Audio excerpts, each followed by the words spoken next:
If you want to paint people, objects, and places realistically, you'll need to learn basic painting skills first. If you try to skip this foundational step, you'll try to recreate what you're seeing, and it will be difficult for you to get it right, and it will take you much longer to create a final art portfolio piece. Admissions counselors of the top art programs value your ability to paint realistically from life. They want to see evidence that you're able to paint what you see, so it's important to take the time to learn basic painting for your art portfolio. That's why we've created a new online course where you'll begin by practicing fundamental painting techniques to describe the nature of light and form in the physical world, and then progress to express individual content. You'll get started with the color wheel, beginning with the primary colors, which are red, yellow, and blue. Then secondary colors, orange, green, and violet, and tertiary colors such as red-orange, yellow-green, blue-violet, and red-violet. You'll learn about complementary colors, which are colors that are opposite from each other on the color wheel, and how to use complementary colors to desaturate other colors. When these colors are placed next to each other, they create the strongest contrast for those two colors. Complementary colors are frequently used in art, which makes learning about them an important fundamental step in learning how to paint well. After you complete your color wheel, you'll cut along the line. It will fit inside the color wheel. Then you can fasten the tack onto the color wheel, and now you can spin the diagram. You'll use your diagram to understand how to use complementary colors to paint a stack of cubes. Next, you'll learn about triadic color schemes, which consist of 3 colors that are evenly spaced on the color wheel to form a triangle. In this project, you'll use a set of triad color schemes to fill in one of the 2 floral patterns.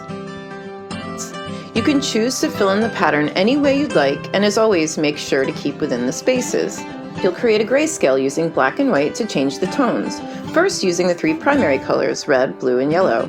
Then you'll begin mixing tints and shades. A tint is a mixture of a color with white, which increases lightness, while a shade is a mixture with black, which increases darkness.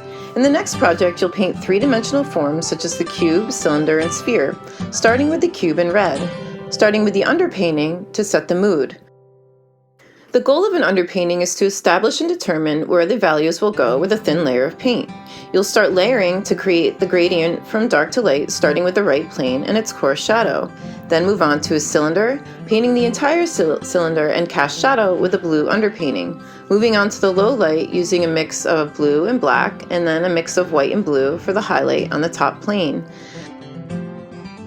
Then you'll paint a sphere, and just like the cube and the cylinder, you'll divide the sphere into highlight, low light, coarse shadow, and cast shadow. In the following project, you'll be painting your very own Mondrian painting. Piet Mondrian was one of the pioneers of 20th century abstract art.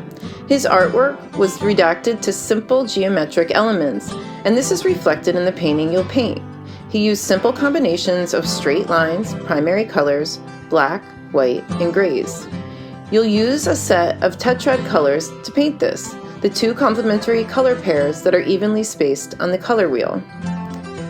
Then a tetrad still life, beginning with the underpainting, setting the overall mood of the painting, and also to help create the first layer to prepare the surface of the painting. Then the underpainting for each object to show volume. Then create the lighter areas using white to create tint, and then the midtones.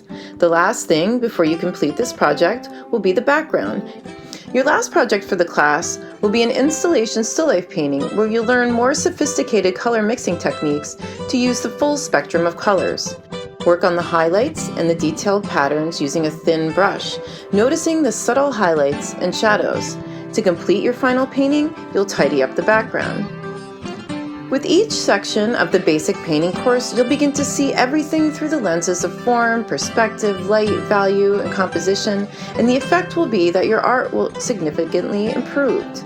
We've seen many times that students frustrated with their current skill level develop incredibly quickly by following the basic art exercises outlined in this course, and then move on quickly to making the work they've imagined in their mind, work that really impresses admissions counselors at the top art schools.